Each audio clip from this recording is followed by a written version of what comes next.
We're back, and today we have a shorter video as I'm going up against a purple belt from my recent gym tour. If you missed that video, make sure to check that one out quickly.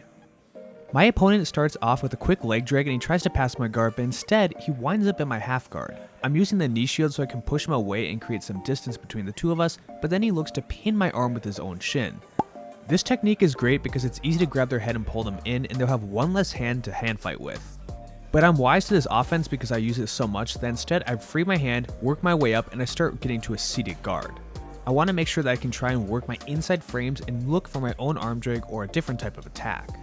My opponent tries to use some patience and move my legs around so he can have a safe way to pass my guard. I'll make sure to be as annoying as possible so that won't be a choice, so he's going for a more energetic movement. He jumps up in the air and tries to do a switch on the way down, but I grab a collar tie and I use this to stand up.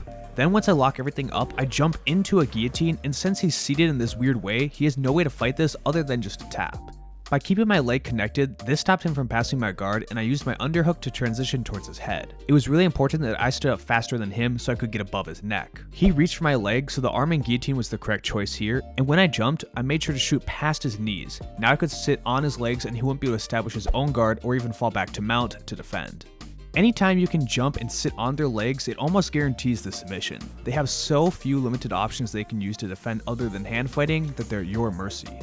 As we restarted the round, I again was looking to be extremely annoying. I dug my head under his chin, then worked to my knees and drove in for a quick shot.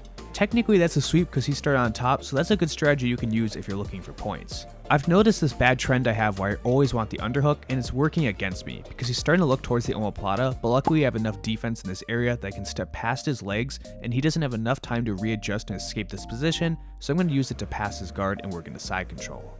He's turning into me so he can escape this bad position, and as he does this, I latch onto another guillotine, but we can tell it isn't a good one because my right hand isn't connected at all.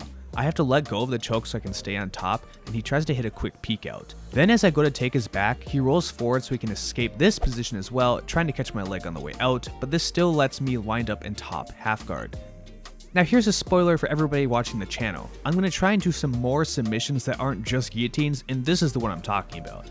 He pushes me forward and goes towards my arm, but this allows me to latch onto the quick heel hook for the submission. Since he was focused on trying to pull my arm, he had nothing committed to defending his own leg. I just had to latch up a little bit and turn with him to get the finish, and I made sure to keep my legs safe the entire time. I was never exposing my own feet. You can tell he's learning from his mistakes because I try and push away to go to the snap guillotine, and he quickly goes to his own back. He keeps his neck as far away as possible because he doesn't want to fight that same guillotine pressure.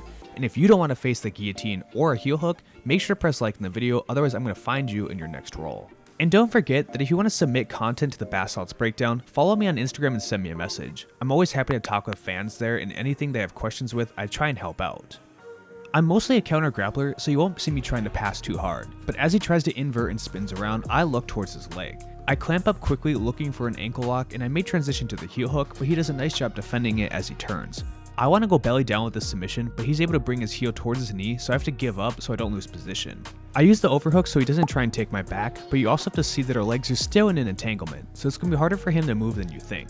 He decides he wants to strip my overhook, but the way he does this puts him on his back, so now I have top half guard and I can start to go with that chest on chest pressure.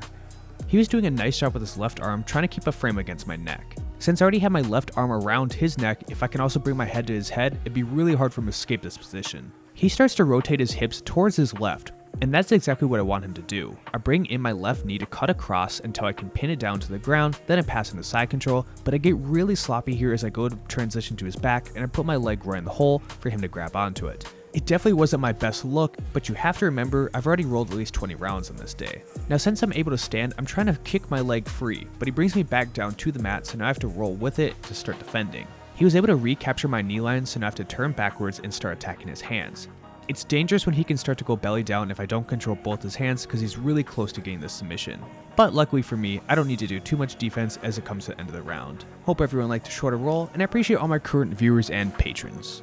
But before you go, if you want to look extremely stylish doing jiu-jitsu or other sports, then make sure to check out xmartial.com from my link in the description below, so you can get awesome gear like I have, and you can use promotion code Tyler10 to save extra money.